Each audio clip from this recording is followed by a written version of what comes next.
नमस्कार, मैं रचना शर्मा चढ़ती कला टाइम टीवी देख रहे सभी दर्शकों का स्वागत करती हूं। आप देख रहे हैं उत्तर प्रदेश के समाचार।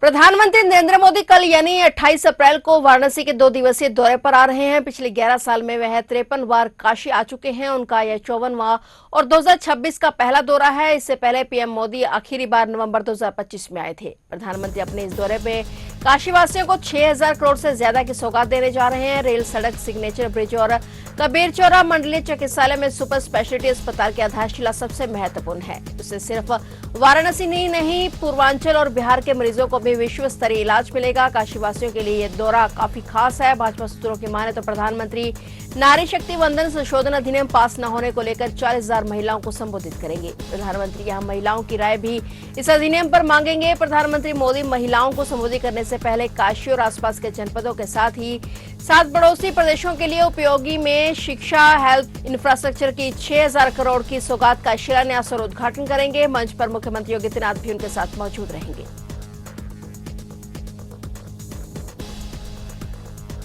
मुख्यमंत्री योगी आदित्यनाथ ने निवेशकों से कहा है कि सभी के सामूहिक प्रयासों का परिणाम धरातल पर दिखाई दे रहा है। यूपी में निवेश से नई संभावनाएं पैदा हुई हैं। विगत 9 वर्ष में सरकार की स्पष्ट नीति और साफ नीयत के कारण उत्तर प्रदेश बीमारू राज्य से निकलकर देश का ग्रोथ इंजन बना है। मुख्यमंत्री योगी आदित्यनाथ ने 17 फार्मा कंपनियों को लेटर ऑफ कंफर्ट प्रदान किया और मुख्यमंत्री ने सभी निवेशकों को सफलतम निवेश की शुभकामनाएं दी और कहा कि आज का दिन प्रदेश के औद्योगिक और स्वास्थ्य सेवा के लिए ऐतिहासिक पड़ाव है। मुख्यमंत्री ने निवेशकों को विश्वास दिलाया कि उत्तर प्रदेश में सेफ्टी, स्लेबिलिटी और स्पीड की गारंटी है। प्रदेश अब ट्रस्ट और टाइमली डिलीवरी के लिए पहचाना जा रहा है। मुख्यमंत्री ने कहा कि सभी के सामूहिक प्रयासों का परिणाम धरातल पर दिखाई दे रहा है और यूपी में निवेश से नई संभावनाएं पैदा हुई हैं। विगत 9 वर्ष में सरकार की स्पष्ट नीति और साफ नीयत के कारण ही उत्तर प्रदेश अब देश का ग्रोथ इंजन बना है। यूपी का जीएसडीपी बढ़कर 36 लाख करोड़ हो गया है। सीएम योगी ने निवेशकों से कहा कि यूपी बड़ा मार्केट है, यहाँ का माहौल उद्योग के अनुकूल है। प्रदेश में वर्तमान में 21,000 से अधिक स्टार्टअप कार्य कर रहे हैं। फार्मा कंपनियों के प्रतिनिधियों ने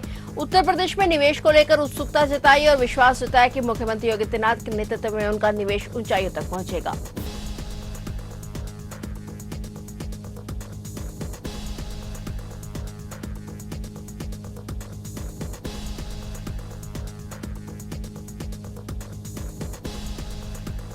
उत्तर प्रदेश के मुख्यमंत्री योगी आदित्यनाथ आज बंगाल दौरे पर पहुंचे। बंगाल दौरे के दौरान सीएम योगी आदित्यनाथ के बंगाल में ताबड़तोड़ कार्यक्रम आयोजित किए गए हैं। सीएम योगी ने आज कई बड़ी रैलियों में भाग लिया। इस दौरान सीएम योगी ने ममता सरकार पर जमकर निशाना साधा। 4 विधानसभा क्षेत्रों में मुख्यमंत्री योगी आदित्यनाथ की रैलियां और रोड शो आयोजित किए गए, जिसमें भारी संख्या में लोगों का हजूम उमड़ा। कल्याणी से राजारहाट तक योगी का चुनावी अभियान है। इस दौरे का मुख्य उद्देश्य भाजपा के पक्ष में चुनावी माहौल को धार देना है। सीएम योगी ने ममता बनर्जी सरकार पर तीखा हमला बोलते हुए कहा कि टीएमसी सरकार भ्रष्टाचार और गुंडागर्दी का प्रतीक बन गई है। उन्होंने दावा किया कि 4 मई को बंगाल का रिजल्ट आने के बाद टीएमसी के गुंडों को छिपने की जगह नहीं मिलेगी। सीएम योगी ने आरोप लगाया कि टीएमसी सरकार ने दुर्गा पूजा और रामनवमी के जुलूसों पर हमले होने दिए। उन्होंने यूपी और बंगाल के विकास कार्यों की तुलना करते हुए कहा कि बंगाल अब बदलाव के मुहाने पर खड़ा है। ये दौरा उत्तर बंगाल की सीटों के साथ साथ राज्य के अन्य हिस्सों में भाजपा कार्यकर्ताओं में जोश भरने के लिए काफी अहम माना जा रहा है।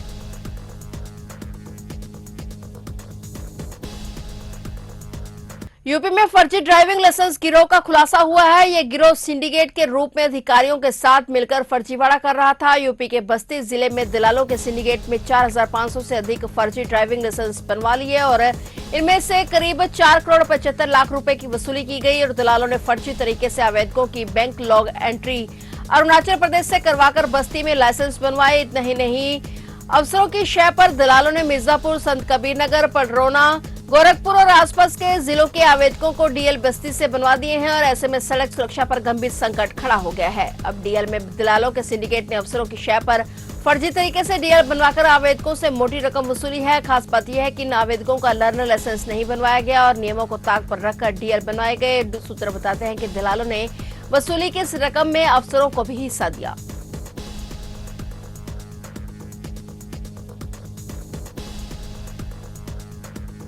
उत्तर प्रदेश के मुजफ्फरनगर में पुलिस और अपराधियों के बीच मुठभेड़ हो गई। ये सभी 8 अपराधी लूट की योजना बना रहे थे। पुलिस की इन सभी अपराधियों के साथ मुठभेड़ हो गई और मुठभेड़ में 2 अपराधी आरिफ और साजिद घायल हुए हैं। पुलिस ने संयुक्त कार्रवाई के दौरान 6 अपराधी गिरफ्तार कर लिए। इन अपराधियों से 2 पिस्तौल, 6 चाकू और कई कारतूस बरामद किए गए हैं। सभी आरोपी बिजनौर, दिल्ली और मेरठ के निवासी हैं। गिरफ्तार अपराधियों के खिलाफ 2 दर्जन से ज्यादा आपराधिक मामले दर्ज हैं। पुलिस ने इन शातिरों को मीरापुर थाना क्षेत्र में कुतुबपुर गंगा नहर के पास मुठभेड़ के दौरान काबू किया है।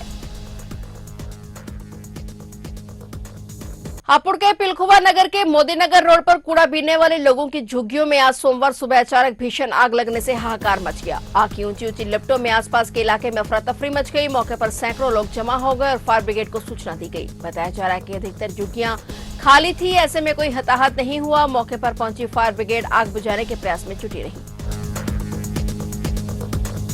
इस सूचना पर तुरंत कार्रवाई करते हुए फायर स्टेशन बिलखवा से सभी गाड़ियां घटनास्थल पर और जनपद हापुड़ से सभी गाड़ियां घटनास्थल के लिए रवाना किया गया। मैं स्वयं भी तुरंत घटनास्थल के लिए रवाना हुआ और आके देखा कि झुग्गी झोपड़ियों में आग लगी हुई थी। तुरंत उनको बुझाना आरंभ किया गया और जल्दी ही आग को झुग्गी झोपड़ियों की आग को कंट्रोल कर लिया गया।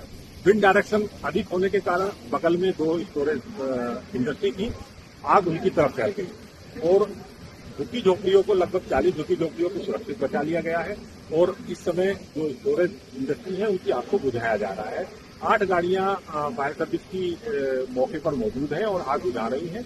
अभी तक कोई घायल या जलाने की कोई सूचना नहीं। फतेहपुर जिले के थरियाव गांव थाना क्षेत्र के भरतपुर गांव के पास नेशनल हाईवे 19 पर चलती कार अचानक आग का गोला बन गई। शॉर्ट सर्किट के चलते आग लगने की आशंका जताई जा रही है। कार में सवार मां, बेटा, बेटी, चालक ने समय रहते ही गाड़ी से कूदकर अपनी जान बचा ली। घटना से हाईवे पर अफरा तफरी मच गई। जानकारी के मुताबिक परिवार फतेहपुर से खागा एक शादी समारोह में जा रहा था और कार में सुनीता, उनका बेटा, बेटी और ड्राइवर मौजूद थे। जैसे ही गाड़ी से धुआं निकलता दिखा, ड्राइवर ने तुरंत वाहन रोक दिया और सभी लोग फुर्ती से कार से बाहर निकल आए, जिससे उनकी जान बच गई। देखते देखते आग तेजी से फैल गई और पूरी कार धू धू कर चलने लगी। आग इतनी भीषण थी कि कुछ ही देर में कार पूरी तरह से जलकर खाक हो गई। इस दौरान कार में रखे करीब 20,000 रुपए के कपड़े, एक सोने की चेन और लगभग 25,000 रुपए नकद भी जलकर खाक हो गए। घटना की सूचना मिलते ही फायर ब्रिगेड की टीम मौके पर पहुंची। कड़ी मुशक्कत के बाद आग पर काबू पाया गया, लेकिन तब तक कार पूरी तरह से जल चुकी थी। पुलिस ने मौके पर पहुंचकर घटना की जांच शुरू कर दी है। प्राथमिक जांच में शॉर्ट सर्किट को आग लगने का कारण माना जा रहा है। हालांकि विस्तृत जांच के बाद ही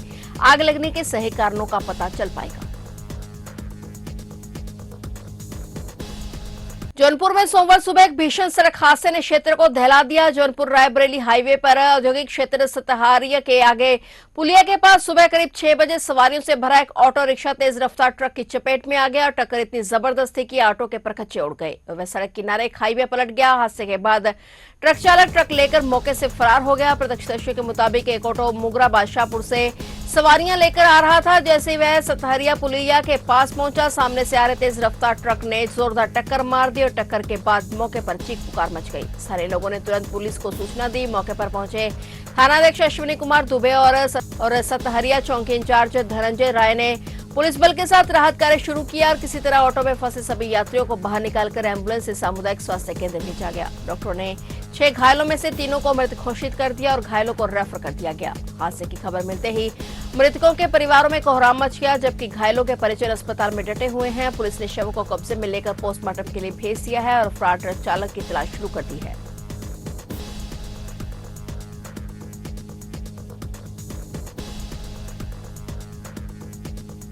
तो आप देख रहे थे उत्तर प्रदेश के समाचार और नए समाचारों के साथ फिर से हाजिर होंगे। तब तक के लिए देखते रहिए चढ़ती कला टाइम टीवी और मुझे दीजिए इजाजत। धन्यवाद।